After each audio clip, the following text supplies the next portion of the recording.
Hello friends, स्वागत है आपका हमारे यूट्यूब चैनल द टीचर जी में। तो फ्रेंड्स, आज मैं लेकर आए आप लोगों के लिए पंडित सुंदरलाल शर्मा विश्वविद्यालय से संबंधित जो बीएड और डीएलएड एंट्रेंस एग्ज़ाम होता है उसके संबंध में जानकारी। फ्रेंड्स, जैसे कि आप सभी को पता है कि पंडित सुंदरलाल शर्मा जो है वो प्रत्येक वर्ष बीएड और डीएलएड के लिए एंट्रेंस एग्ज़ाम आयोजित कराता है ना, और उसी के लिए फिर है वो नोटिफिकेशन जारी करता है। तो फ्रेंड्स, आपके लिए एक बहुत अच्छी खबर है कि आपको बहुत लंबा समय मिलने वाला है तैयारी करने के लिए, है ना। तो आपके लिए जो नोटिफिकेशन है एंट्रेंस एग्ज़ाम की वो आ चुकी है ना। चाहे आप बीएड करने वाले हों और डीएलएड करने वाले हों। तो देखो फ्रेंड्स, इसमें जो बीएड करने वाले रहते हैं तो कौन पात्र रहते हैं? जो कहीं से भी डीएलएड किए हुए हों, चाहे डीएलएड किए हुए हो आप, चाहे डीएड किए रहो, है ना। आप सुंदरलाल शर्मा से बीएड करने के लिए पात्र रहते हैं फ्रेंड्स, ठीक है।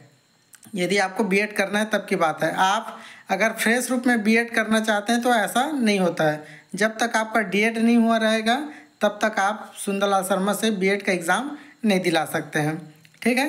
तो दोनों जो कोर्स हैं, है ना, उसके लिए जो है एंट्रेंस एग्ज़ाम आ चुकी है। एंट्रेंस एग्ज़ाम के लिए जो नोटिफिकेशन है वो आ चुकी है। मैं आपको बता रहा हूँ कि आपका जो फॉर्म है वो कब से भराने वाला है और आपका जो एग्ज़ाम है, एडमिट कार्ड है, एडमिट कार्ड कब जारी होगा और एग्ज़ाम आपका कब होने वाला है, ये सारी चीज़ें मैं आपको बताने वाला हूँ, है ना।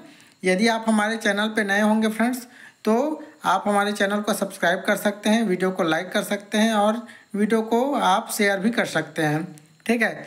और यदि आप हमारे व्हाट्सएप ग्रुप से नहीं जुड़े होंगे, यदि आप हमारे टेलीग्राम ग्रुप से नहीं जुड़े होंगे तो दोनों का लिंक जो है वो वीडियो के डिस्क्रिप्शन में मिल जाएगा। आप वहाँ से जाके हमारे दोनों जो ग्रुप हैं उसमें जुड़ सकते हैं फ्रेंड्स। और ज़्यादा क्वेरी के लिए आप क्या करेंगे, देखो मैंने यहाँ पे लिखा हुआ है ना, आप हमारे व्हाट्सएप ग्रुप से जुड़ सकते हैं। ये देखो, ये हमारा व्हाट्सएप ग्रुप है और ये टेलीग्राम ग्रुप है ना।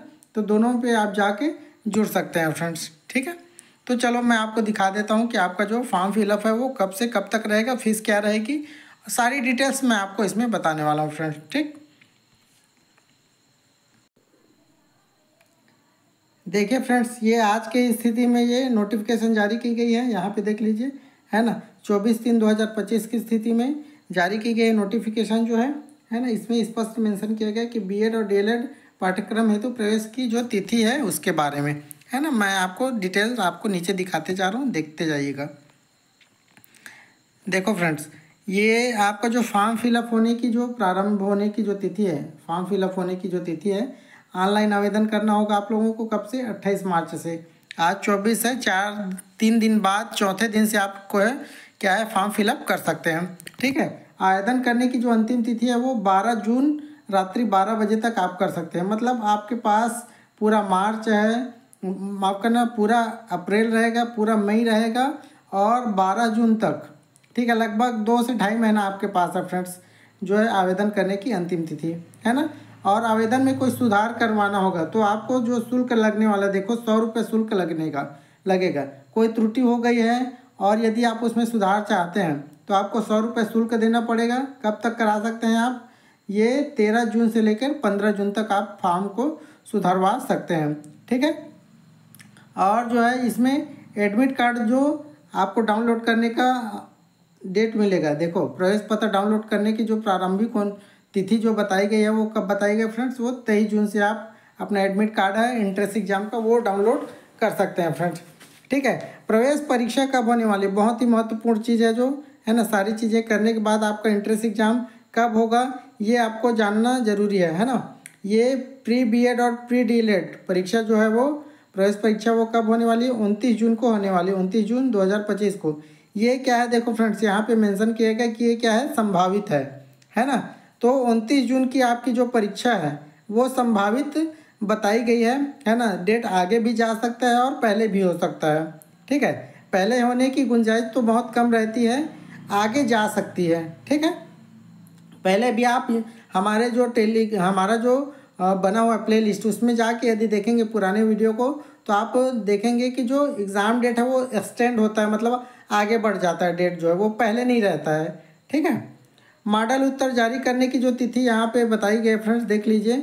मॉडल उत्तर आपके लिए कब जारी की जाएगी, वो की जाएगी 29 जून को ही रात्रि 12 बजे तक आपका मॉडल आंसर आ जाएगा। जैसे ही आप एग्ज़ाम दिला के घर पहुँचेंगे तो आपका जो है मॉडल आंसर आपको मिल जाएगा, लगभग आपको मिल ही जाएगा, ऐसा है।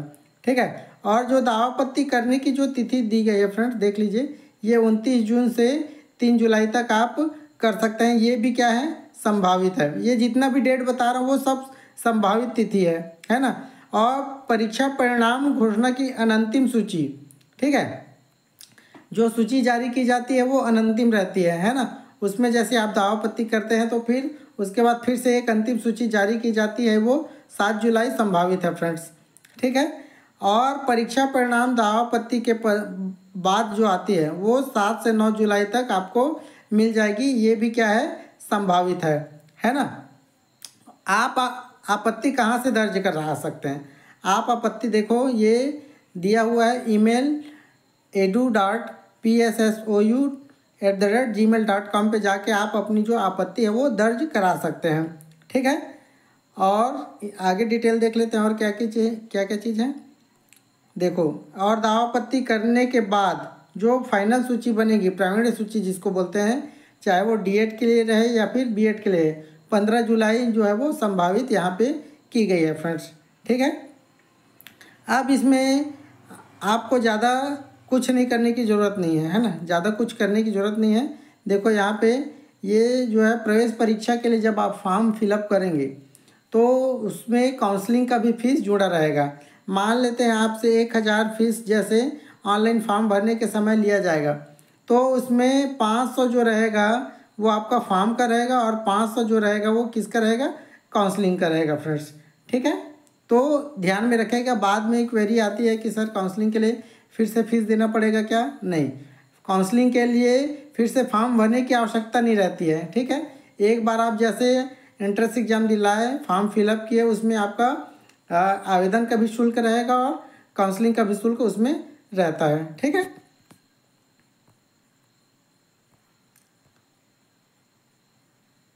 और कुछ जानकारी उसको मैं देख लेता हूँ फ्रेंड्स, फिर आपको बताता हूँ। देखो, अब आपको कितना शुल्क लगने वाला है। देखो यहाँ पे लिखा है प्री बीएड परीक्षा है तो आवेदन और काउंसलिंग शुल्क जो है वो 1000 रुपये मात्र आपको देना पड़ेगा, वो भी ऑनलाइन मोड में। ठीक है। और यहाँ पे स्पेशल मेंशन किया गया है कि छत्तीसगढ़ के जो बेरोजगार अभ्यर्थियों के लिए यह निःशुल्क है। तो ये निःशुल्क तो कभी नहीं रहता फ्रेंड्स। देखो, यदि आप पढ़ा रहे हैं कंटिन्यू, मान लेते हैं यदि आप डीएलएड कर रहे हैं तो आपको क्या होगा, आप सतत उसी स्कूल में पढ़ा रहे हैं तभी आपके पास अनुभव रहेगा, है ना। ऐसा नहीं आप पढ़ा के छोड़ दिए हैं फिर आपको अनुभव दे दें, ऐसे में आप अपात्र हो जाएंगे, है ना। तो ये निःशुल्क वाली जो बात है वो सही नहीं है। आप चाहे डीएलएड कर रहे हैं या फिर बीएड कर रहे हैं, आपसे शुल्क विश्वविद्यालय लेता ही है 1000 रुपये, चाहे आप डीएलएड के अभ्यर्थी रहें या फिर बीएड के अभ्यर्थी रहें, है ना। देखिए फ्रेंड्स, बीएड के लिए आप पात्र कब तक रहेंगे? देखो यहाँ पे बीएड के लिए पात्र दिखाया गया है ना। तो इसमें बोला गया है कि यदि आपके 50% अंक हैं, है ना, तभी आप क्या रहेंगे, पात्र होंगे फ्रेंड्स। इसमें जैसे मेंशन किया गया कि विज्ञान, सामाजिक विज्ञान, मानविकी में कम से कम 50% अंक तथा इंजीनियरिंग वाले हैं जिसमें विज्ञान और गणित की विशेषज्ञता हो तो उसमें 55% अंक होने चाहिए। अनुसूचित जनजाति, अनुसूचित जाति और अन्य पिछड़ा वर्ग, विकलांग की स्थिति में, ये विकलांग शब्द यहाँ पे इस्तेमाल किया गया फ्रेंड्स, ये गलत है ना, इसको हटा दिया गया। इसके जगह में हम लोग दिव्यांग शब्द जो है वो यूज़ करते हैं, है ना। ये दिव्यांग शब्द तो विश्वविद्यालय को इसमें संज्ञान लेनी चाहिए, है ना। को जो चीज़ जो अभी प्रतिबंधित हो उन शब्दों का इस्तेमाल ना करें, है ना। और यदि आप SC ST OBC कैटेगरी के हैं, दिव्यांग कैटेगरी हैं, तो आपको 5% की छूट मिलेगी। महिला अभ्यर्थियों को भी स्नातक में कम से कम 5% के अंक की छूट होगी। ठीक है। इसके साथ ही यदि अभ्यर्थी सेवारत अध्यापक है तो उसे प्रारंभिक शिक्षा में कोई पाठ्यक्रम यथा DElEd, DEd, BTI, BTC, DPE पूर्ण किया हो तथा छत्तीसगढ़ राज्य के विद्यालय में कार्यरत हो। यदि आप बीएड के लिए अप्लाई कर रहे हैं, है ना, तो आपके पास ये डीएलएड का सर्टिफिकेट होना चाहिए या फिर डीएड का होना चाहिए या फिर BTI का होना चाहिए या फिर BTC का या फिर DPE। ठीक है। और छत्तीसगढ़ के जो विद्यालय उसमें आपको कार्यरत होना है। ठीक है। और देखो यहाँ पे एक चीज़ और मेंशन किया गया है कि यदि अभ्यर्थी सेवारत अध्यापक नहीं है तो वह राष्ट्रीय अध्यापक शिक्षा परिषद NCTE द्वारा मान्यता प्राप्त नियमित रीति फेस टू फेस से अध्यापक शिक्षा का कोई पाठ्यक्रम पूर्ण किया हो। ठीक है, यदि आप सेवारत नहीं हैं तो आप जो है NCTE की जो गाइडलाइन है उसके अनुसार फेस टू फेस मोड में आपको क्या है, कोई भी पाठ्यक्रम पूर्ण किया हुआ रहना चाहिए, है ना।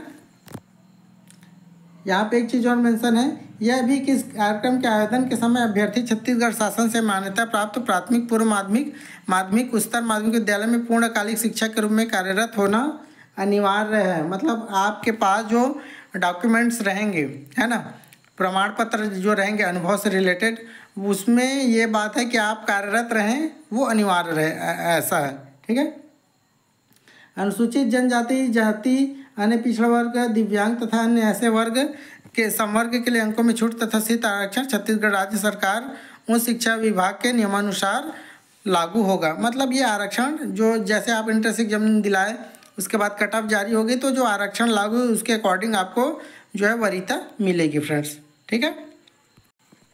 एक चीज़ यहाँ पे देखिए फ्रेंड्स, बहुत अच्छी चीज़ यहाँ पे मेंशन की गई है कि ऐसे अभ्यर्थी जिन्होंने प्रवेश परीक्षा समान अंक प्राप्त कर लिए हैं, है ना, समान अंक प्राप्त किए हैं, तो उनमें से अधिक आयु वाले अभ्यर्थी को क्या दी जाएगी, प्रवेश में वरीयता दी जाएगी।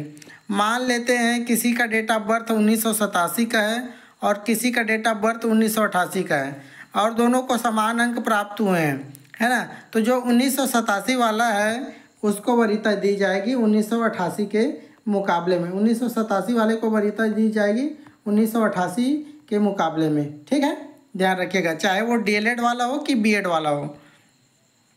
DLED पाठ्यक्रम में भी देख लीजिए फीस जो है वो सेम ही रखा गया फ्रेंड्स, 1000 रुपये, है ना। ऑनलाइन फॉर्म भरा जाएगा और DLED के लिए जो पात्र रहेंगे फ्रेंड्स वो देखो इसमें भी 50% अंक होने चाहिए उच्चतर माध्यमिक में, मतलब 12वीं में आपके जो है 50% अंक होने चाहिए फ्रेंड्स। और अनुसूचित जाति, अनुसूचित जनजाति, दिव्यांग श्रेणी के हैं यदि आप, तो आपके पास 45% अंक होंगे तभी आप पात्र होंगे। महिला अभ्यर्थियों के लिए भी 45% अंक जो है वो अनिवार्य रखा गया है। ठीक है, ध्यान में रखिएगा। और देखो 2 वर्ष का आपके पास अनुभव होना चाहिए, यहाँ न्यूनतम 2 वर्ष का अनुभव प्राप्त हो, ये अनिवार्य होना चाहिए। ठीक है, ये इसमें भी बोला गया है कि प्राथमिक, पूर्व माध्यमिक, माध्यमिक विद्यालय में पूर्णकालिक शिक्षक के रूप में कार्यरत होना अनिवार्य है। ठीक है, यदि आप DLED के लिए आवेदन कर रहे हैं तो आपको कोई भी स्कूल में जहां आप पढ़ा रहे हैं, ठीक है, उसमें वर्तमान में भी आपको कार्यरत रहना है फ्रेंड्स, तभी आप पात्र रहेंगे, है ना। आरक्षण छत्तीसगढ़ शासन उच्च शिक्षा विभाग के नियमानुसार लागू होगा, है ना। बाकी डिटेल वीडियो फ्रेंड्स मैंने बताया हुआ है, आप उसमें से देख सकते हैं और बीच बीच में मैं छोटा छोटा और वीडियो बनाते जाऊंगा, है ना। देखो जो DLED का एग्ज़ाम होगा वो 2400 सीटों के लिए होगा और BEd का जो एंट्रेंस एग्ज़ाम होगा वो 500 सीटों के लिए होगा फ्रेंड्स। ठीक है, अब तैयारी आपको कैसे करना है इसका पूरा डिटेल में वीडियो में आपको बताऊँगा नेक्स्ट वीडियो में। ठीक है, वीडियो अगर पसंद आई होगी तो वीडियो को ज़रूर लाइक करिएगा, चैनल को सब्सक्राइब करिएगा, है ना, और हमारे ग्रुप से जरूर जुड़ जाएगा ताकि नोटिफिकेशन आपको मिलती रहे फ्रेंड्स। ठीक है, मिलते हैं फिर नेक्स्ट वीडियो में, तब तक के लिए बने रहिए आप हमारे चैनल द टीचर जी के साथ। धन्यवाद।